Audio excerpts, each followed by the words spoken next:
Tracy McElfresh, Tracy Sews. I am here today to talk about sizing and vintage patterns versus the repo. Perhaps you have seen this before. They are not the same. They are vanity size. I know for a fact in all vintage patterns for pants, I am a size 12. It seems to fit me really well all over. Now, I was gonna do a blog post on all of the different 12s from all the decades and show how they've changed a slight bit, because a 12 might be a little smaller in the 1930s.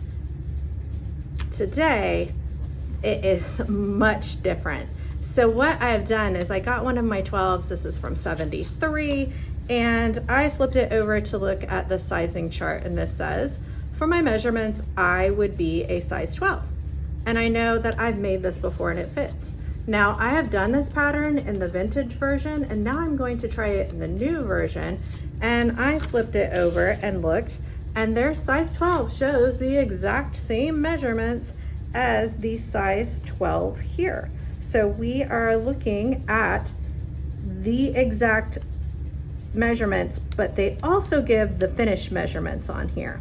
And in the finish measurements, they have added in about 6 inches of ease. And it's like, what? You're gonna make this as a new sewer and not know that these sewing patterns have added ease, and it perhaps is going to be too big. Now, too big is better than too small, but the problem lies in, I would like to make it my actual size. So one thing is that they gave the finish measurement for the hip on here as being for a size 12, a 42.5-inch hip. And I know my hip is only 38.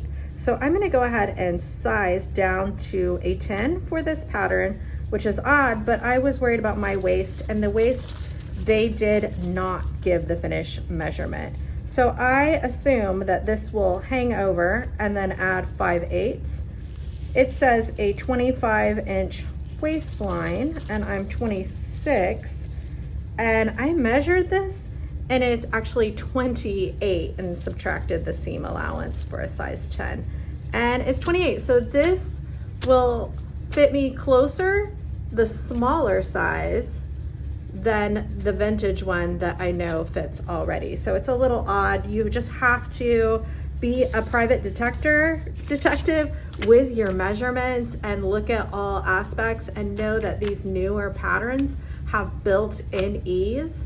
I'm not sure why they did that. I think it was to make them more like maybe modern day, but they're using the same exact measurements as the vintage patterns, but they're giving the finish measurements, and you want to look at those finish measurements. Ease is something that is optional to you. So it depends on a personal preference. What size and style ease? Are you somebody that wants stuff really loose, or are you somebody that wants stuff really tight? And then what is the garment? Is it a fitted garment or a looser garment? And those are just a few additional things to take into account when you are making your own clothes. I'm Tracy McElfresh. I've been making my own clothes for over 25 years and using vintage patterns and using fabrics. So I hope that this information helped you, and have a great day. Bye.